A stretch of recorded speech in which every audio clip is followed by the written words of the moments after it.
E hoje no Repórter MT eu recebo o médico, ginecologista, obstetra, Dr. João Félix Dias, ele que é doutor em Ciências da Saúde, é mestre, um estudioso na área de saúde. E o nosso assunto é parto, gestação, maternidade.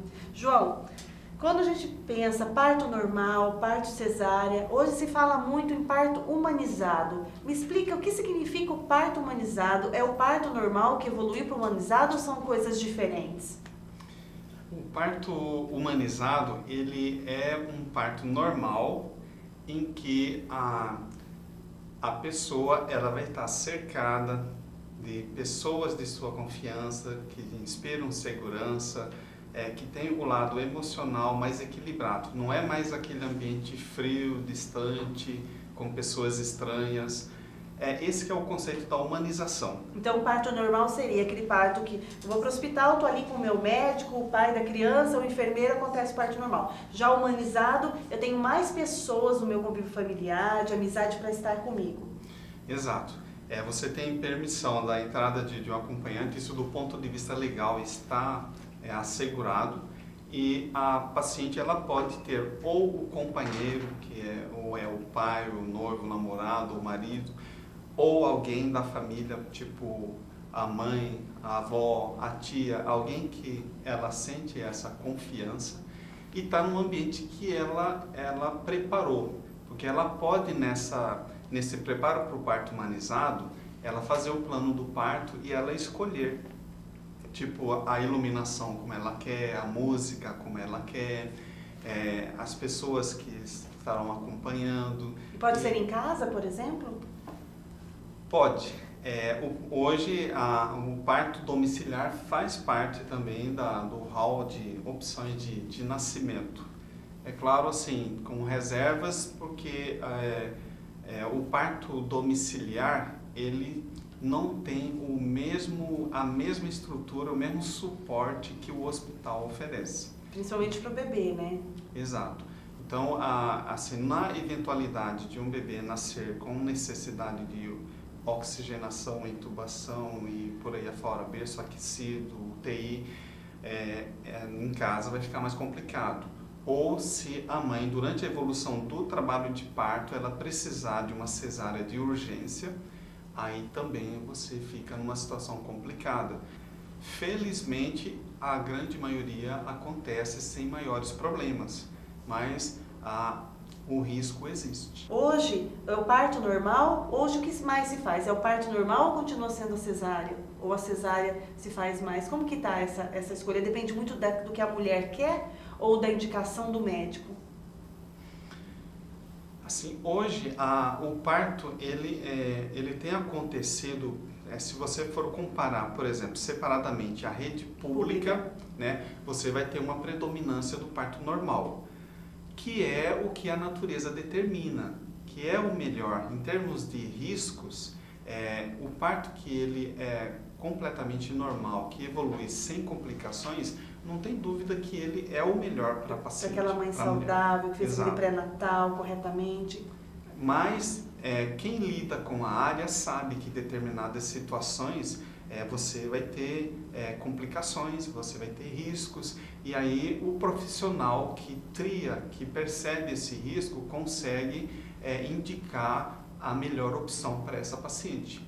Então, em determinados casos, você realmente vai precisar da cesárea. Doutor, mesmo a mulher que ela sabe que o parto normal é mais indicado, aquela mulher saudável, se ela chega lá e fala, não, doutor, mas eu quero a cesárea porque eu tenho medo do parto normal, não quero sentir dor, é respeitada essa vontade da mulher? O trabalho tem que ser feito durante o pré-natal, os 9 meses de acompanhamento, né? É o momento que a mulher tem para conversar sobre o parto, tirar suas dúvidas, seus medos, né, suas angústias, discutir isso com o obstetra que está assistindo, e aí procurar tirar a conclusão de qual é o melhor para ela. Hoje a lei garante que a paciente tenha a sua vontade respeitada. Então isso no conceito da humanização também é humanizar. Você entrar numa maternidade que você não conhece, que você não tem contato com o médico, que você não conhece o ambiente, os profissionais, tudo insegura, com medo, Isso entre aspas, é desumano. Agora, você entrar numa maternidade que você tem esse profissional que você conhece, tem o seu companheiro, tem o seu familiar junto, que te passa confiança e tudo mais, isso vai te ajudar muito. E aí, quando você vai definir a via do parto, se você está trabalhando essa humanização, então é natural que a paciente seja ouvida. Então, a tendência hoje é que a mulher seja mais agente da sua história. Então, se ela falar que ela quer tentar o parto normal, isso vai ser respeitado, vai ser posta para ela todas as opções, todo o aparato, né, que o conhecimento médico dispõe para tentar viabilizar esse parto, né, que ela tem desejo. Mas nós sabemos que algumas vezes isso não acontece, então a gente vai respeitar a vontade do paciente, porque a mulher, ela é intuitiva. Então, quantas vezes já vivemos situações assim da paciente, ela não sabe o que ela tem, mas ela sabe que não está bem. Que tem alguma coisa errada. Exatamente. E aí a gente vai para uma cesárea nesses casos e tá lá o bebê com 3 circulares de cordãozinho dando 3 voltas no pescocinho. Vai lá, abre, tem uma área de descolamento da placenta, estava começando a descolar a placenta, que é uma coisa grave, que coloca em risco a vida do bebê. Então, assim, essa coisa existe.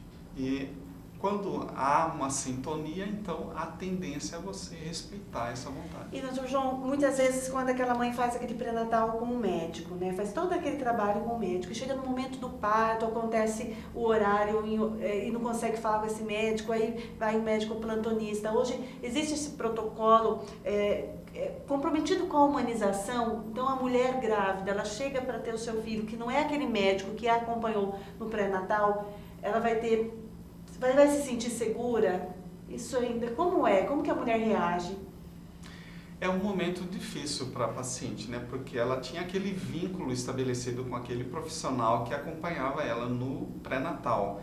E ali, na hora do nascimento, um profissional que ela nunca viu, que ela não conhece.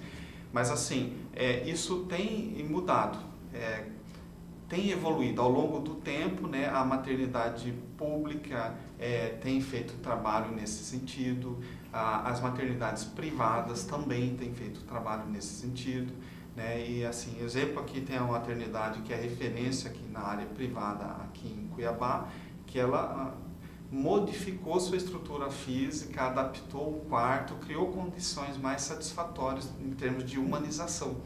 Então, isso tem acontecido realmente. O perfil da mulher, da mãe, mudou, porque há um tempo as mulheres tinham filhos mais jovens. Hoje eu percebo mulheres que primeiro vão para o mercado de trabalho, se formam, começam a trabalhar, aí para ter seus filhos. Isso tem algum reflexo na gravidez? É uma gravidez diferente? Cada fase da vida, os cuidados são diferenciados? Por exemplo, uma mulher que engravida aos 20 anos, 30 anos, 40 anos?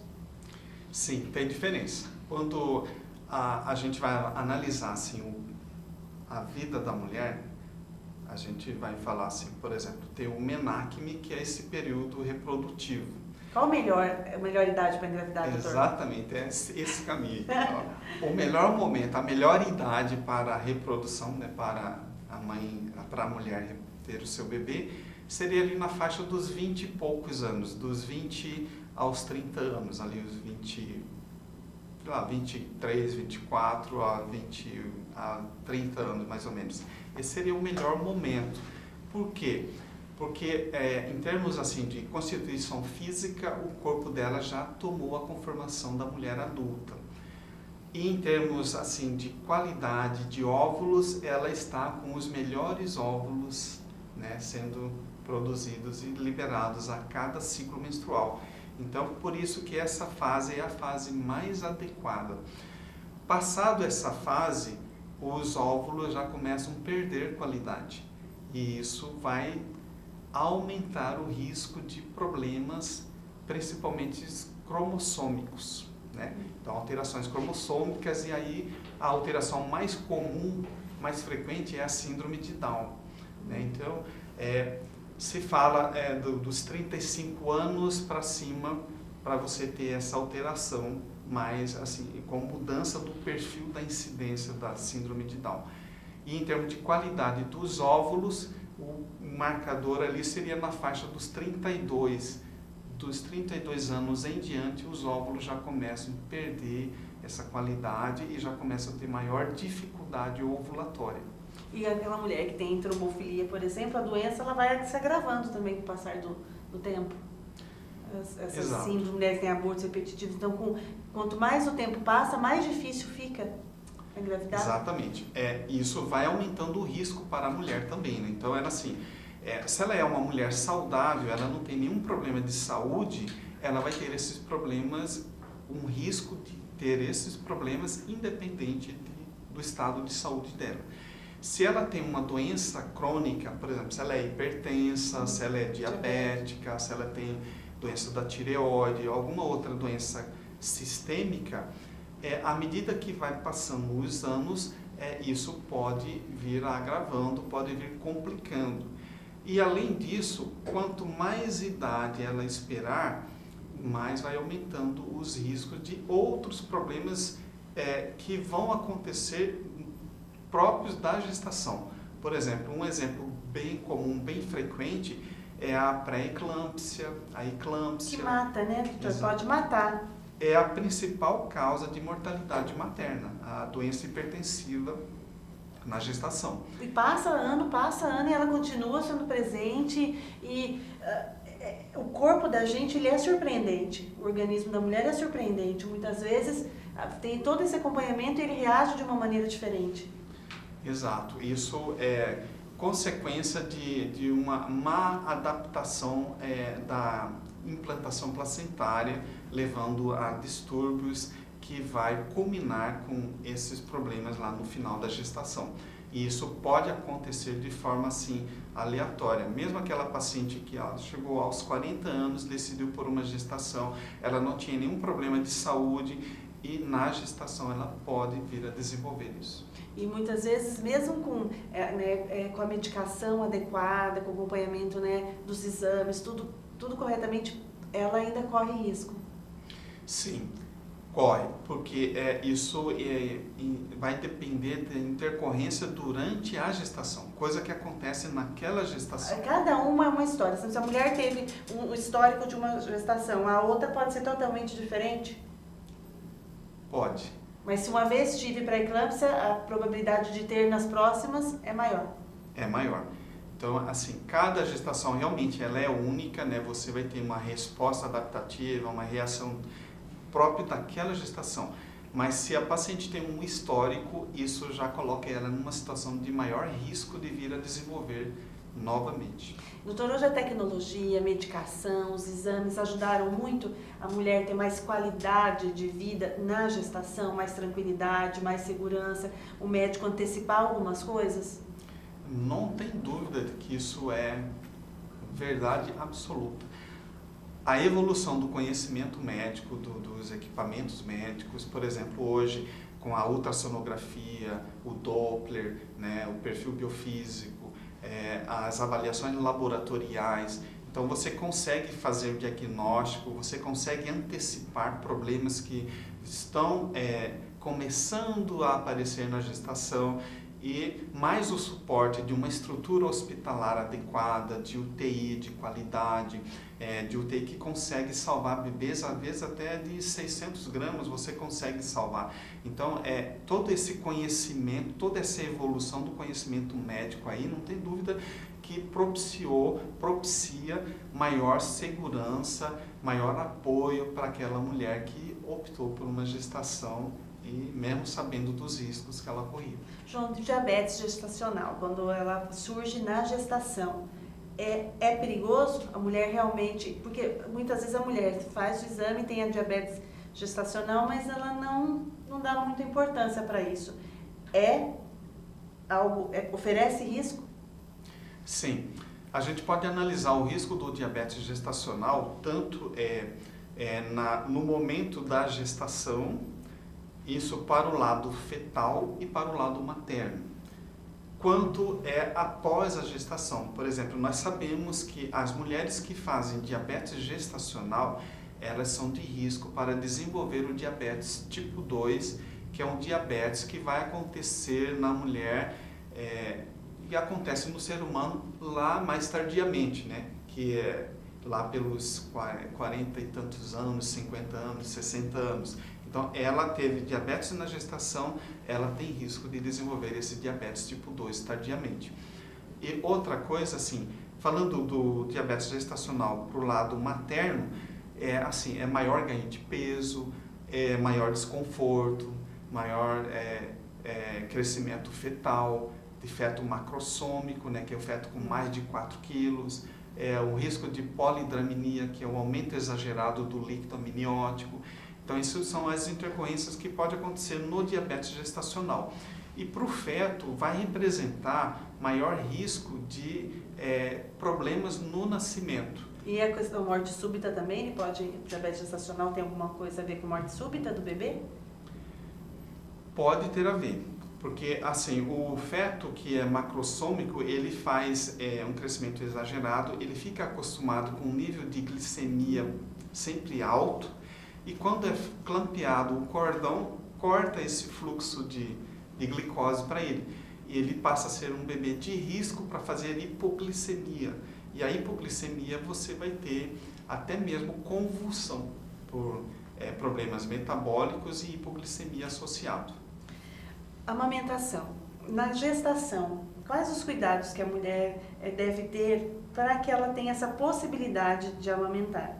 Porque a gente lê muito falando que toda mulher pode amamentar. Eu discordo um pouco, porque, doutor, não teve jeito, eu fiz tudo, fiz simpatia, fiz tudo, e não consegui amamentar. Então, mais um pouquinho, sim, claro, 15 dias. Depois não teve jeito, nem tudo. Então, e muitas mulheres sofrem muito por não conseguirem amamentar. Mas existe nesse pré-natal algumas coisas que ajudem com que ela pelo menos amamente os 15 dias? Assim, a amamentação, ela é um momento importante, né, da vida do bebê e da mãe. Da mãe estabelecer. Estabelece que não tem igual. O vínculo que estabelece com o bebê, né, passa segurança emocional, tranquilidade.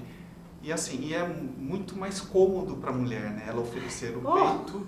Né? Por exemplo, ter que levantar 3 da manhã, fazer mamadeira, esquentar e passar do ponto, ter que esfriar, tudo perde a noite. Né? Então, oferecer o peito é mais vantajoso, é mais seguro, né?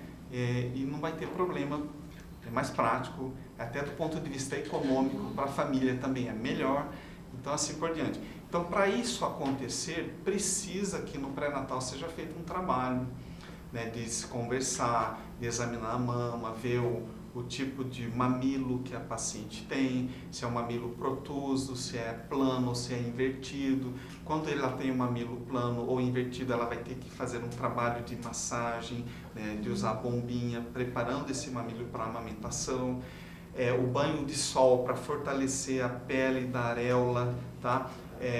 E aprender a pega correta, né? Que o bebê precisa... O bebê, para fazer a pega correta, ele tem que abocanhar toda a areola. Ele não pode abocanhar só o mamilo.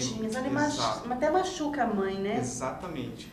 Então, esse trabalho é fundamental para o sucesso da amamentação. E hoje eu vejo os bebês mamando, doutor, até mais em pezinhos, assim. Até a posição do bebê mudou ao longo do tempo.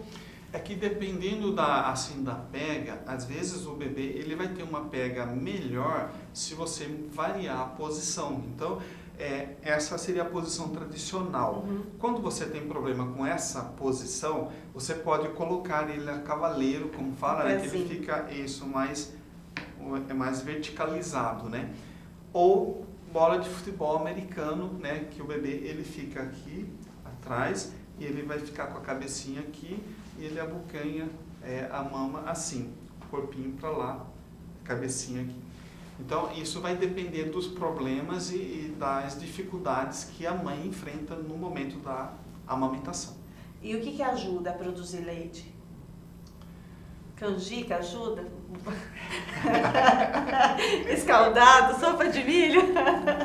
Para a mãe produzir leite, ela tem que ficar tranquila. A tranquilidade é fundamental. Então, olha, o apoio da família, do marido, o ambiente adequado, né, tranquilo, iluminação adequada, musiquinha de bebê, relaxante, isso tudo ajuda. E o senhor defende muito a questão lúdica, né?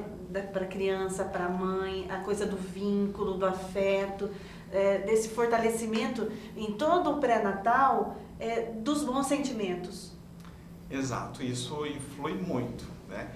Influi muito essa segurança, esse vínculo, o apoio que essa mãe tem durante a gestação, tudo isso vai contribuir positivamente para o sucesso nesse momento, né, do pós-nascimento, né, a volta para casa. Então, essa tranquilidade toda aí, todo esse apoio, né, tudo isso vai contribuir positivamente. E para produzir o leite, além do bebê estar sugando, tomar bastante líquidos.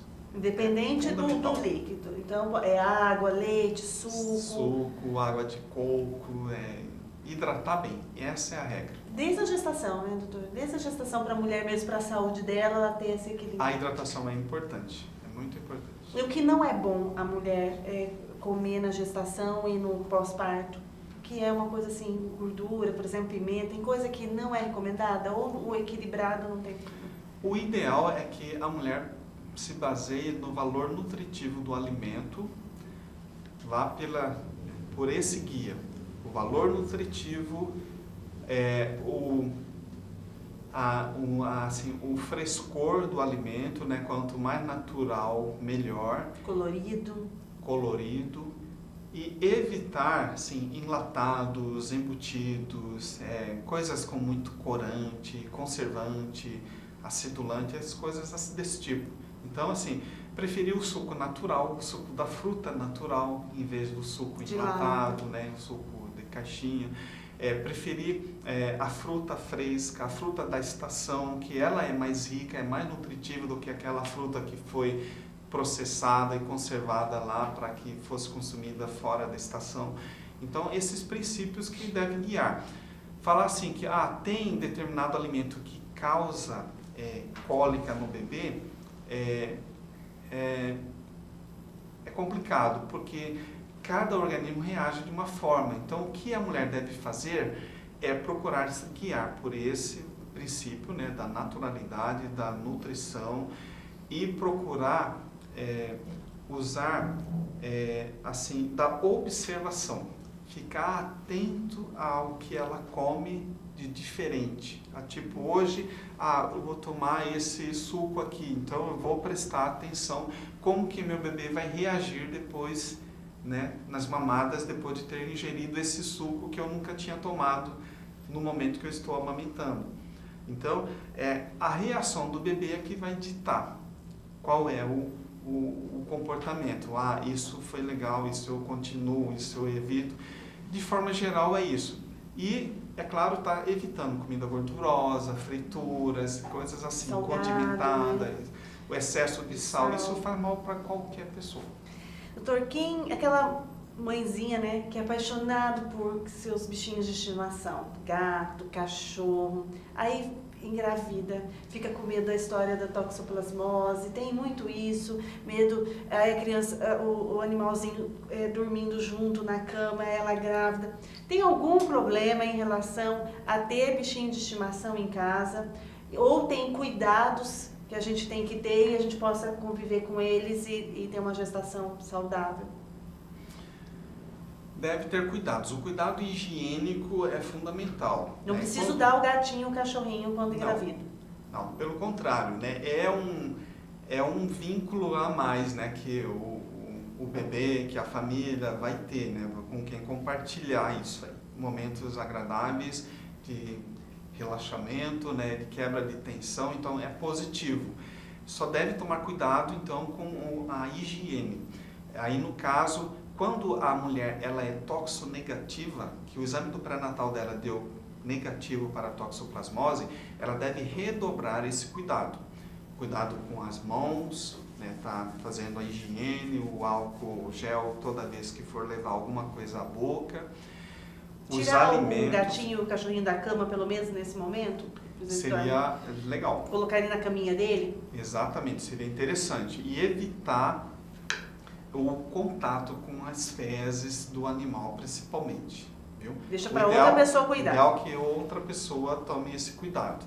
E então, assim, evitando esse cuidado, esse contato com as fezes, evitando o contato com risco de contaminação, no caso, os alimentos, evitar comidas cruas fora de casa, né, as frutas, pratos que vão carnes cruas, evitar fora de casa, e em casa deixar tudo de molho em solução de água sanitária, isso vai ajudar ela a se proteger. Então, quando a toxo é negativa, ela tem que reforçar isso, é importante, porque a toxo congênita, ela pode levar problemas seríssimos para o bebê, pode levar microcefalia, retardo mental, cegueira e outros problemas assim relacionados com o fígado, baço.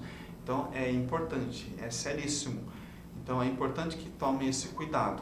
Quando ela já é IgG para toxo positivo, então o risco passa a ser menor, então é mais tranquilo, né? E daí não precisa ficar assim tendo que doar os animaizinhos por esse motivo, né?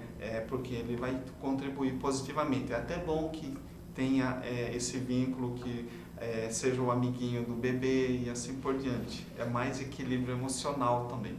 Falando em vínculo, né, para finalizar, o Dr. João tem um grupo, né, tem grupo no WhatsApp, tem página no Face, estimula muito esse contato entre as mães, essa troca, porque as mulheres ficam extremamente sensíveis e elas querem contar, querem compartilhar a sua história. Hoje, antes da entrevista, até me emocionei aqui, tive que enxugar a lágrima, porque eu vi uma cartinha de uma mãe que você incentiva que ela escreva para o seu bebê antes da chegada dele.